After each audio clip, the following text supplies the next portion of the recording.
باللہ من الشیطان الرجیم بسم اللہ الرحمن الرحیم صلی اللہ علیہ حبیبہ محمد وآلہ وسلم۔ السلام علیکم ورحمۃ اللہ وبرکاتہ۔ امید ہے کہ آپ حضرات خیریت سے ہوں گے۔ میں حکیم صفدر تبسم حسین صفدر ہربل کلینک کی جانب سے آپ سے مخاطب ہوں اور آپ دیکھ رہے ہیں ہمارا یوٹیوب چینل۔ آج کی ویڈیو ہے بواسیر کے بارے میں۔ بواسیر جو ہے وہ ایک بہت خوفناک مرض ہے، بڑا تکلیف دہ مرض ہے، انتہائی شرمندگی والا مرض ہے۔ اس مرض میں انسان کو یا تو خونی بواسیر ہوتی ہے یا بادی بواسیر ہوتی ہے۔ بادی بواسیر میں جو بڑے پخانے والی جگہ ہے مقد، اس پر موقع چھالے بن جاتے ہیں اور جو پیشاب کے ساتھ ساتھ بڑی تکلیف دیتے ہیں۔ جب بھی بندہ رفع حاجت کے لیے بیٹھتا ہے تو وہ بڑی تکلیف کرتے ہیں۔ اور خونی بواسیر میں پیشاب کے ساتھ بھی اور پیشاب کے بغیر بھی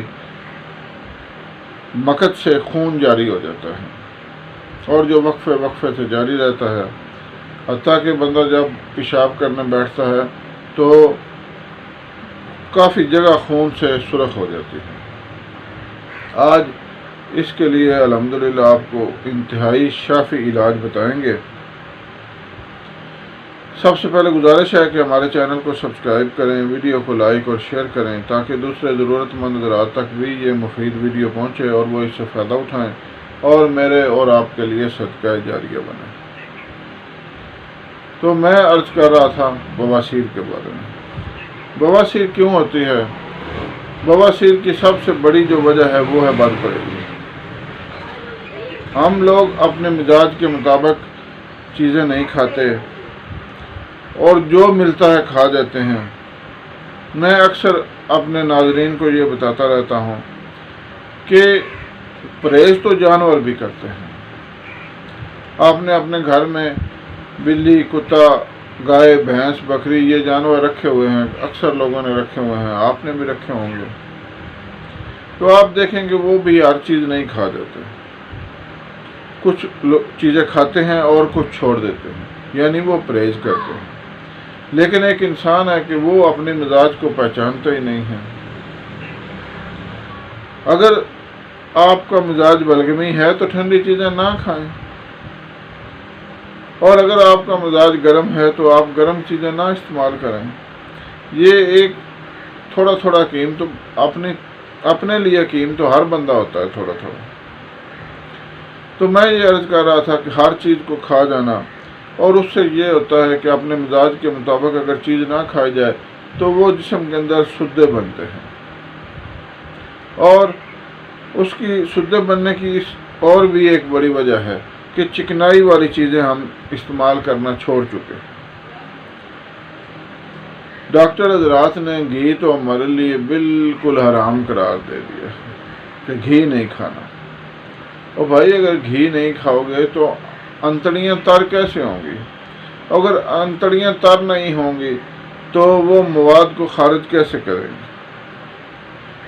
جب انتڑیوں میں خشکی ہو جاتی ہے تو یہ جو سدے ہیں وہ باہر نکلتے نہیں ہیں، تو وہ پھر سخت چھریوں کی شکل اختیار کر لیتے ہیں۔